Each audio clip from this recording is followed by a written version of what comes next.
Hola, hola y bienvenidos a este nuevo episodio de este podcast de Dinamismo Jurídico. Y es que para muchos es un sueño comprar vivienda propia, ese lugar que se convierte en el refugio y en el hogar de cada uno de nosotros. Pero ese sueño tiene diferentes decisiones y connotaciones jurídicas, sobre todo cuando esa casa o esa vivienda la compramos sobre planos. Así que hoy vamos a hablar de un tema bastante interesante que, así como me interesa a mí, estoy segura que le interesa a todos ustedes que están conectados con nosotros. Y para hablar de eso, hoy nos acompañan dos invitados muy especiales. Ellos son Stephanie Rendón. Hola Stephanie, bienvenida. Gracias. Abogada, magíster en educación, docente, feminista, tiktoker y experta en contratación privada. Además, es una empeliculada y apasionada por hablar sobre contratos de arrendamiento. Y también nos acompaña Christopher Piedradita, que él ya es de la casa. Christopher, ¿cómo estás? Muchas gracias, Luisa. Abogado, especialista en Derecho Contractual Inmobiliario, docente universitario, director de Dinamismo Jurídico y apasionado por los derechos de los consumidores. A ustedes, bienvenidos. Qué rico tenerlos en este espacio a los dos junticos. Gracias, Luisa. Gracias, Christopher. No, muchas gracias. Creo que es importante. Sí, y sobre todo a la doctora Stephanie que nos acompaña hoy, que aceptó amablemente esta invitación, por supuesto, y las personas que nos ven aprovechen el contenido pues que vamos a sacar en este podcast, que le sirve a estudiantes, a abogados, a personas del común, en fin, esto le sirve a todo el mundo. A todo el mundo. Así es, así que comencemos. Y es que muchas personas, cuando van a adquirir una vivienda, pues suelen firmar el famoso contrato de promesa de compraventa. Sin embargo, es probable que muchos no conozcamos a fondo eso de qué se trata, con qué se come y cómo se coge, ¿cierto? Entonces, hoy vamos a hablar con ustedes, nuestros expertos, y a entender en qué consiste ese contrato y cómo podemos asegurarnos de que este contrato esté bien hecho. Empecemos entonces por definir qué es ese contrato o promesa de compraventa. ¿Qué es eso?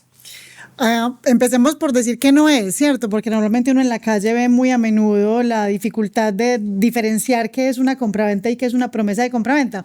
Y una persona dice, hice una compraventa, y uno, ¿y en dónde hiciste la escritura pública? No he hecho escritura pública. Entonces, una cosa es la promesa es un contrato preparatorio. Sí. La promesa la hacemos cuando todavía no estamos listas para cumplir con las obligaciones derivadas de la compraventa. Cuando vamos a comprar un inmueble, las obligaciones de esa compraventa, de esa escritura pública de compraventa, es que una persona me tiene que entregar a mí un inmueble y yo tengo que entregar una plata. Sí. Pero eso ocurrirá pues cuando tengo el inmueble listo para entregar, cuando tengo la plata lista para entregarla, pero cuando no la tengo o cuando el inmueble no se ha construido, que es el caso que nos trae de la venta sobre planos, sí, entonces yo no puedo hacer una escritura.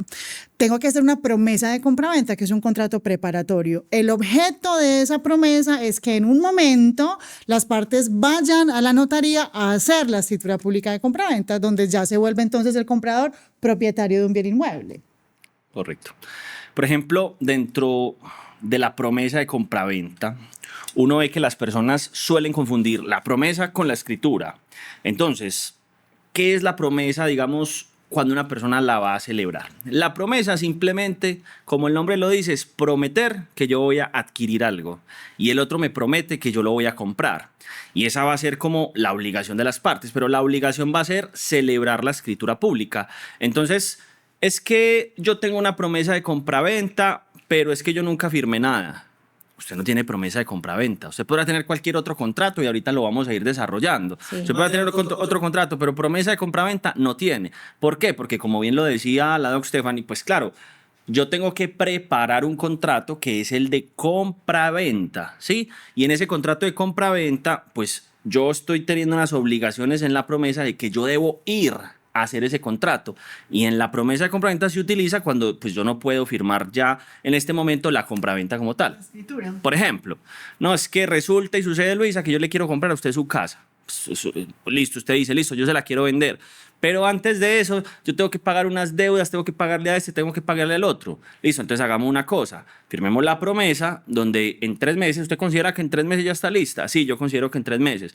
Y adicionalmente, yo voy recogiendo también la plática en 3 meses. Y en ese orden de ideas, vamos a ir ¿a dónde? A la notaría, lo más importante. Y allá vamos a firmar la escritura pública. Entonces, esa promesa de compraventa prepara el contrato de compraventa. Que una vez se haga el contrato de compraventa, sobre esto hay discusión, se extingue la promesa de compraventa, pues porque ya se llevó a cabo el contrato prometido. Pero pregunta aquí como una cristiana del común, como alguien que nos está viendo, ¿la promesa de compraventa se firma en algún momento o es un acuerdo simplemente entre dos partes y ya no se va a una notaría a firmar nada? No, lo hacemos entre los dos. Me permites, porque Claro, tú claro. empezaste diciendo, si usted no firmó algo, ahí no tiene nada, y ahí tenemos una primera discusión, porque hay sentencias y uno puede encontrar fácilmente esto en internet que diferencian cuando una promesa es civil y cuando es mercantil. Ah, correcto. Sí. Entonces, cuando una Sí. promesa es entre dos personas, vos decís del común, civiles, o sea, usted no es comerciante, yo no soy una constructora, Sí. usted me va a vender su casa a mí para yo vivir, su casa en la que usted vivió, ninguna de las dos es comerciante ni estamos ejerciendo actos de comercio, es una promesa de compraventa civil. Y la promesa de compraventa civil que está regulada en el Código Civil, un artículo subrogado, no es sino que pongan 1611 del Código Civil en Google, dice que tiene que hacerse por escrito. Entonces, definitivamente el hacerlo por escrito es una necesidad, es un elemento esencial, sin Sí. eso no hay promesa de compraventa civil, pero es discutible porque en el Código de Comercio no está ese requerimiento de si una de las partes es comerciante, si yo soy una constructora, o si usted es el de uno que va a comprar un inmueble para montar allá su establecimiento de comercio, entonces hay una naturaleza mercantil en esta promesa y se discute y hay jueces que lo aceptan sí, hay jueces que lo aceptan no, que no lo aceptan, que esa promesa entonces mercantil puede ser consensual, o sea, que se acuerde con la sola verbalidad. Ok. ¿Me promete que me vende este apartamento? Sí, le prometo, listo. Ahí habría entonces un debate probatorio mañana para poder llevar eso a la ejecutividad, pero hay una discusión sobre si la promesa es escrita, digamos, solemne, tiene que hacerse por escrito o consensual, según sea civil o mercantil. Pero lo que podemos tener pacífico es que las promesas civiles tienen que ser por escrito. Por escrito Ok. no significa escritura pública. Ok. Y por escrito no significa autenticando firmas. O sea que podemos hacer este documento informal aquí en una En la hoja, casa. en una servilleta, Sí. así. Desde que esté por escrito estamos cumpliendo con uno que no es el único requisito. Uno de esos requisitos para que esa promesa exista y tenga efectos y nazcan de allí las obligaciones de ir mañana pues a la escritura pública para notaría. Va a haber es un problema. Vamos a suponer que en gracia y discusión aceptáramos de que la promesa de compraventa se permite de manera verbal. Vamos a suponer, listo. No se necesita como esa formalidad que sea escrito. Uno dice, listo. Y usted dice, es que habíamos acordado que era el 20 de julio a las 8 de la mañana en la notaría 18. Y yo digo, no. Era el 17 de julio a las 8 de la mañana en la notaría 18. Aquí está mi acta de comparecencia y ahí está la suya. Los dos fueron a la notaría ese día y se presentaron y dijeron, aquí estuve y nadie se presentó. En ese caso, ¿qué? Por Entonces ejemplo, es una dificultad probatoria grandísima y la recomendación obviamente siempre será hacerla por escrito. El asunto es que si no la hacemos por escrito, puede que mañana haya lugar al cobro de unas obligaciones derivadas de esa promesa cuando puedo probar por otros medios que la promesa sí existió. En materia comercial, pero yo creo que a efectos de que hablemos el mismo lenguaje durante Sí. este podcast, enfoquémonos en esa promesa civil, esa naturaleza de la promesa que nos exige hacerla por escrito. Como cualquier contrato que hagamos por escrito, desde que no se requiera la autenticación de las firmas, la necesidad de autenticar firmas es que la gente le crea que usted es usted. Sí. Si yo te conozco hace 20 años, yo no te tengo que pedir la cédula para saber que vos sos vos. Entonces yo hago un contrato por escrito con vos y yo sé con quién estoy hablando.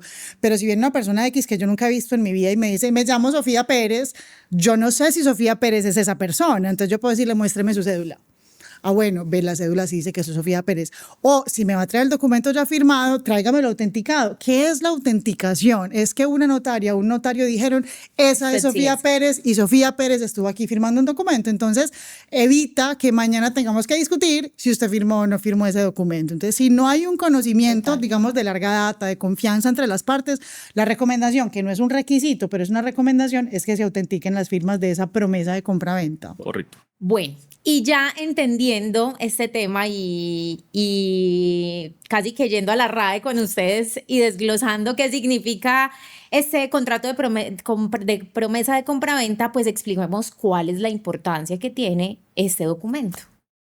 Listo. Yo pienso que el contrato de promesa de compraventa cumple como dos funciones, digamos, principales. Una función jurídica y por eso una función económica. Digamos que dentro de la función jurídica es asegurar el cumplimiento de las obligaciones para las partes. No es que usted mañana me diga, sí, yo le prometo mi apartamento en venta, es mi sueño, y usted quiera quitarse. Entonces usted diga, no, yo ya no quiero venderle a usted el apartamento. Entonces usted acarreará las sanciones que pueda tener esa promesa si es que quedaron debidamente escritas por el incumplimiento, ¿cierto? Entonces, esa función jurídica es asegurar el cumplimiento pues, de ese contrato. Y dentro de la función económica puede darse, como lo decíamos ahorita, muchas circunstancias. Es que, por ejemplo, yo en este momento puede que no tenga la capacidad de comprarle. Para eso es la promesa. Usted va a tener certeza de que va a llegar un momento donde yo se lo voy a comprar y yo tendré la certeza o esa función de que usted me lo va a poder comprar. Por ejemplo, en proyectos sobre planos. Claro, el constructor todavía no tiene nada listo. Y si no tiene nada listo, igual puede prometer en venta. Ahorita vamos a ver unas aristas que tiene esas promesas de venta en proyectos sobre planos, pero él dice, yo ya puedo asegurar la venta porque pues, tengo la construcción en tanto tiempo y ya también asegura un comprador. Entonces digamos que en mi opinión esa es la importancia, función jurídica y función económica que tendría la promesa. De acuerdo, y si hablamos de los contratos, de las ventas sobre planos, pues no es lo mismo para mí, comprador e inversionista, que me den un apartamento que es imponiente o que me den un apartamento que queda en un primer piso que uno que queda en el penthouse. Entonces, para eso esa delimitación, aunque no existe todavía el inmueble, hay una descripción de las condiciones, del área, del piso, de la distribución de un apartamento que hacen que yo pague ese precio por ese apartamento. Entonces, si no hubiera una promesa de compra-venta, no es clara cuál es la obligación de la constructora y la constructora me podría entregar cualquier apartamento y con eso cumplir con la obligación de entregarme un apartamento. Entonces, esa es la intención de la delimitación. Dice la ley, entre otros requisitos de la promesa de compra-venta, además de que sea por escrito, que tiene que tener tal detalle que sea igual al contrato prometido. Exacto. O sea, como si usted fuera a hacer de una vez la escritura pública de compra-venta y ahí, entre muchas cosas que tiene una escritura, claramente hay que delimitar el objeto. Y el objeto es tanto el inmueble como el precio y la forma en la que se da el precio. Todo esto tiene que estar delimitado en la promesa de compra-venta para que esa promesa tenga efectos, para que las partes puedan exigirse esas obligaciones. A mayor detalle, menor probabilidad de discusión y de errores a futuro. Bueno, ¿qué elementos deben existir en este contrato de promesa de compra-venta para que se tipifique ese contrato? Bueno, esto se puso bueno, porque es que aquí es donde empieza como la discusión. Entonces, antes de entrar a definir los elementos, muchas personas con nosotros pues pasan sus promesas de compra-venta para que las revisemos. Y yo les voy a decir la importancia de esos elementos que ya vamos a hablar. A nosotros un cliente nos puede contar la vida y nos cuenta la historia y lo que pasó celebrando esa promesa de compra-venta, en fin. Pero nosotros no entramos primero en el análisis de qué pasó. Nosotros lo primero que vamos a hacer es saber si es el contrato del que estamos hablando. Entonces, Luisa, por ejemplo, para usted y para todos los que nos ven, una promesa de compra-venta tiene que tener unos elementos que la identifiquen, ¿cierto? Unos elementos que la tipifiquen como promesa. ¿Qué sucede si no están? Pues ese contrato va a tener una sanción. O sea, es como que a usted le dicen, preséntese a las 10 de la mañana y si no se presenta a las 10 de la mañana, entonces usted va a tener una multa de tanto, ¿cierto? Es una sanción. La promesa, si no se cumplen ciertos elementos, que ya los vamos a ver, tiene una sanción. ¿Cuál sería la sanción? Pues digamos que la ley la denomina como una nulidad, ¿cierto? Que le resta los efectos a cualquier cosa. Es como que esto, no aunque en principio existe, pues realmente si no cumple, pues los efectos es que como si no hubiéramos hecho nada, ¿cierto? Entonces, elementos. Y están por allá en el artículo 1611 del Código Civil, subrogado por el artículo 89 de la Ley 53 del año 87. Es horrible hablar de esto, pero no falta el que nos vea. Muy buena memoria en todo y diga, no, es que lo mismo. ¿Qué memoria? Es que no falta el que nos ve y dice, pero es que ustedes hablan muy bonito, pero ¿eso dónde está? Sí, yo no le creo. Entonces, por eso lo decimos. Entonces, primero, dice que la promesa debe constar, ¿por qué? Por escrito. Entonces, por eso hablábamos ahorita en la discusión. Luisa, yo le quiero comprar. Listo, hágale de una. Ah, listo, perfecto. Vea, le voy a abonar 10 milloncitos. Listo, usted se fue, yo le entregué los 10 millones. ¿Y qué problema? Entonces usted ya después dice, yo no le prometí vender nada. ¿Y la plata que te entregué? Nada. La promesa debe constar por escrito. Listo. Primer requisito. Segundo requisito, y aquí creo que hay un error en la redacción del Código Civil. Dice que debe pues, ser de aquellos contratos que cumplen, voy a parafrasearlo, con los elementos del 1511. Y no son del 1511, esto más que todo para abogados y estudiantes, sino los del 1502. ¿Qué dice el 1502? Lo que dice es que cada contrato debe tener un objeto, debe tener una capacidad de quien lo firma, una causa y un consentimiento, ¿cierto? Eso digamos... Teoría general del negocio jurídico, Sí. elementos de existencia y validez. Ahí está, ¿sí o no? Entonces, eso dice también, segundo requisito, que debe contener cada uno de esos elementos. Y eso podríamos hacer una clase aquí de 3 meses hablando solamente de esa situación. Pero hay 2 elementos que son los que yo quisiera que discutiéramos. Y son para mí los más importantes. Primero, ojo pues, una promesa de compraventa debe tener un plazo o condición que fije la época en la que se suscribirá ese contrato prometido. Ya vamos a desmembrar un poquito eso que significa. Y hay otro requisito, es que se debe identificar el contrato de promesa de tal manera, o no el contrato de promesa, pues digamos el objeto, de tal manera que no le falte nada a ese contrato que voy a celebrar en la notaría. Y hasta este momento uno dice, me estoy entendiendo la mitad, pero ya lo vamos a desmembrar, ya vamos a explicar. Esos son los elementos, no sé si me falta alguno, son Está bien, 4, son 4, ahí están. que identifican la promesa. Si no está ninguno de ellos, pues el contrato, esto es discutible o es inexistente o nulo o es ineficaz. Bueno, ya las sanciones, tendremos un programa para hablar de sanciones jurídicas, que también es una cosa Sí. horrible. Pero más o menos eso es lo que hay que revisar en la promesa. Si Sí. falta alguno, queda como nulo. Exacto. Es susceptible de nulidad. ser declarada nula. Y esa es una Ok. cosa, cuando tengamos ese programa de eficacia, de nulidad. Y es bueno. Y ese es muy bueno. Es uno de mis temas favoritos, la ineficacia. Es que la nulidad no funciona de forma automática. Entonces, las partes no pueden decir eso es nulo. No, quien dice nulo es una jueza, es un juez, es una sentencia judicial donde dice ese contrato es nulo de nulidad absoluta. Entonces, el contrato en principio tiene efectos.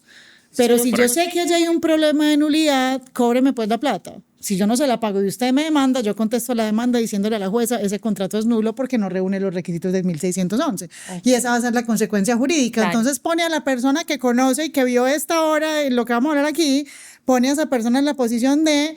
Yo sé que no tengo por qué cumplir mis obligaciones y a mí si me demandan van a perder porque esta promesa no cumple con los requisitos de ley. Entonces, habías mencionado esos 4 elementos y habíamos empezado mencionando ese también. La delimitación de ese negocio sea tal que baste subirlo a escritura pública.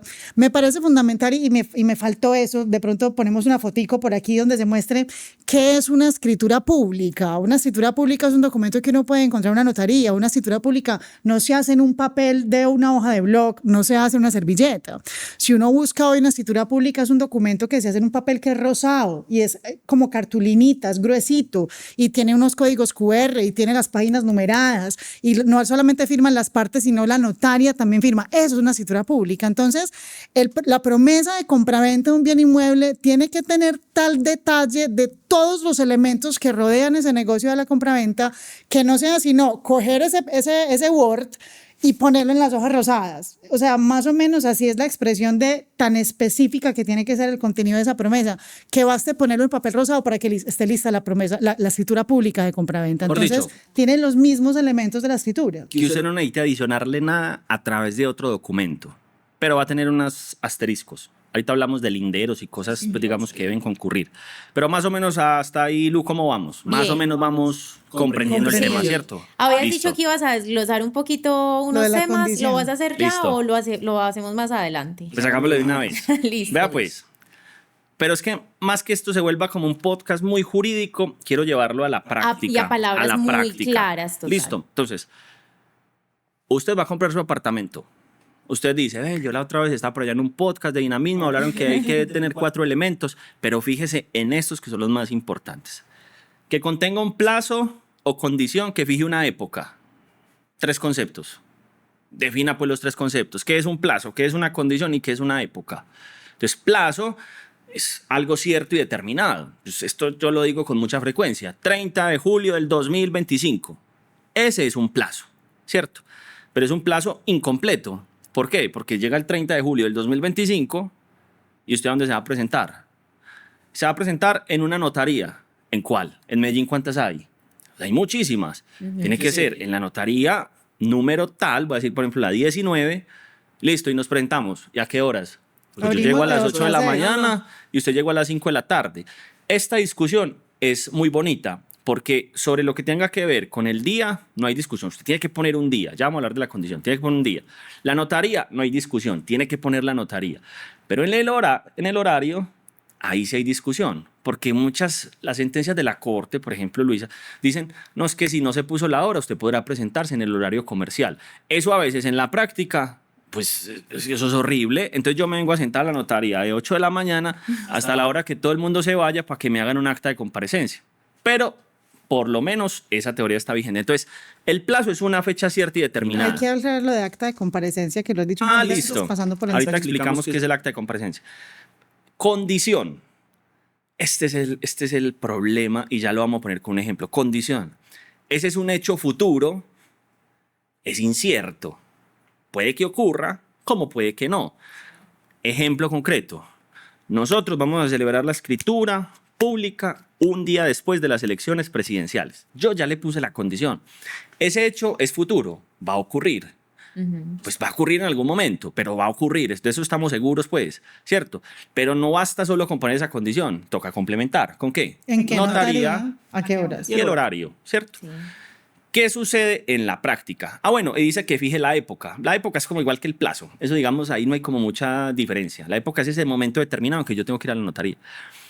Vamos a la práctica. Póngale, pues, y aquí empieza la discusión. Mire esto. Promesas de compraventa.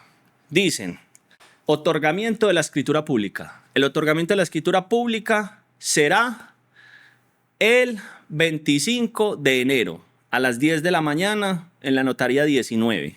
25 de enero. ¿De qué año? Se les escapó el año. No, es que fue un error y entonces vamos a hacer un otro sí para enmendarlo. Depende.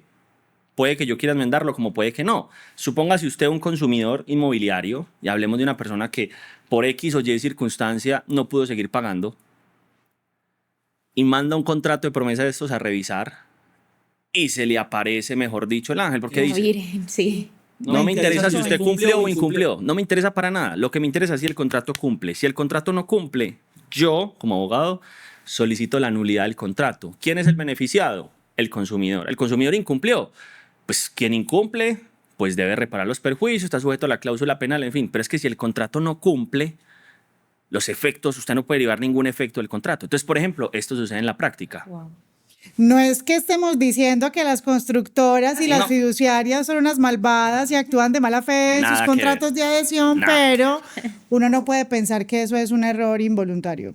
No puede ser. O sea, una empresa que vive de construir y de prometer entregar, una fiduciaria que vive de la administración de dineros para la construcción de proyectos inmobiliarios, no va a cometer el error de no poner un año. Eso es una trampa.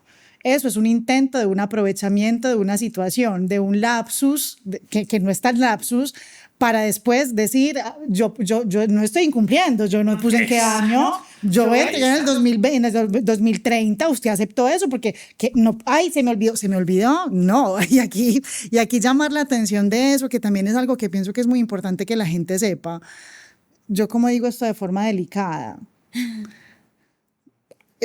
hay una presunción de buena fe, ¿cierto? Y la Constitución dice tenemos que presumir la buena fe, pero creo que entre más conocemos el mercado, entre más conocemos los problemas de los consumidores, entre más conocemos constructoras, inmobiliarias, fiduciarias, menos fe hay Sí, en ese buen más actuar. cláusulas abusivas, incompletas, ¿cómo se dice? Que no se entienden, ininteligibles, ambiguas a veces. ambiguas, condiciones de imposible cumplimiento, más asuntos así vemos. Esteban, que las constructoras creen que nosotros los compradores, yo sí la voy a lanzar así, somos bobos que no entendemos y entonces por eso lanzan esas cosas sabiendo aparentemente como errores, pero en realidad no son errores. Sí.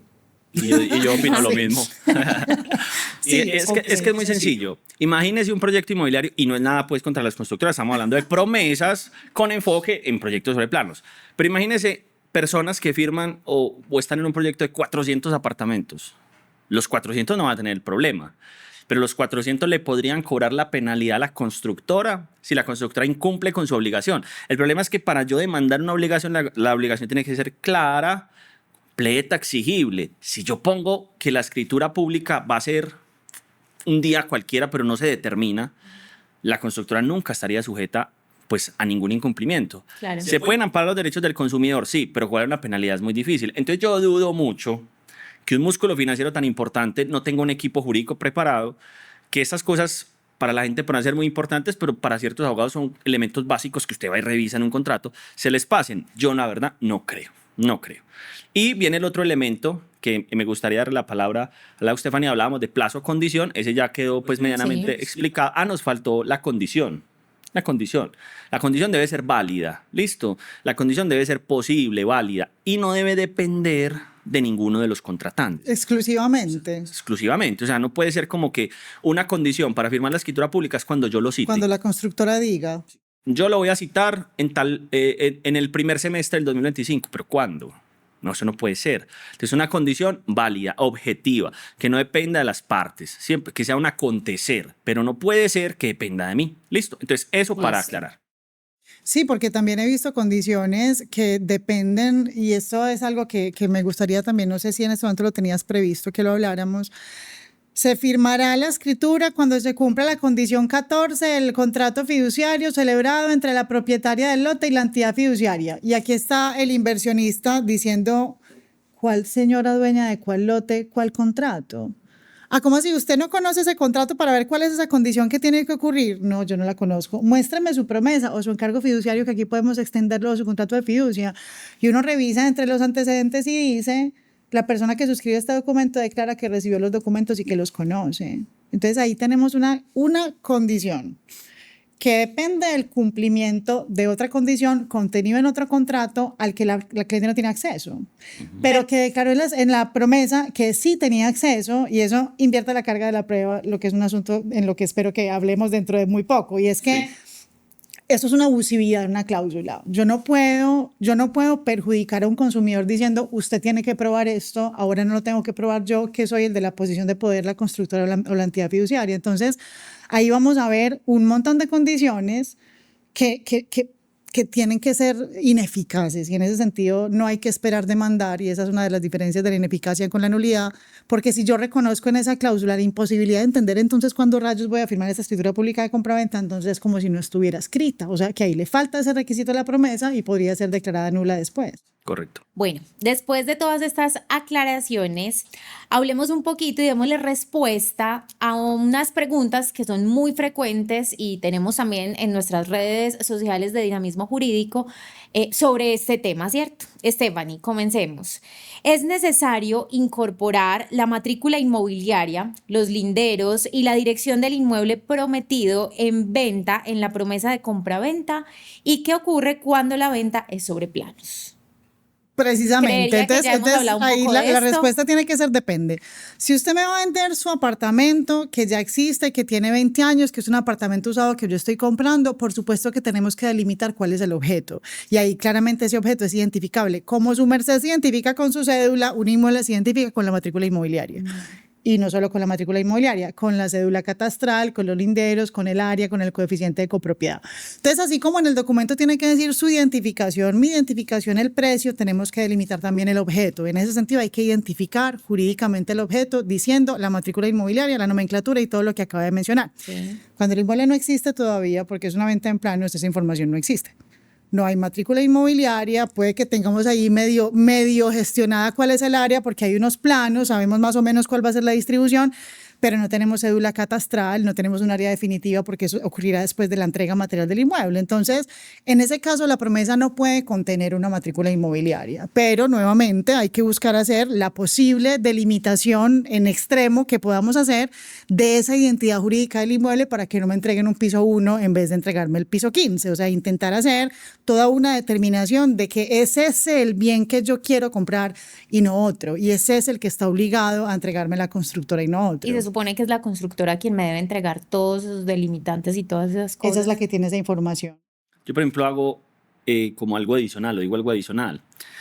Es que el tema de identificar bien el inmueble es tan importante que si usted no lo pone bien identificado, pues hay nulidad. Y insisto, esto puede jugar igualmente en favor del consumidor o también puede jugar en su contra.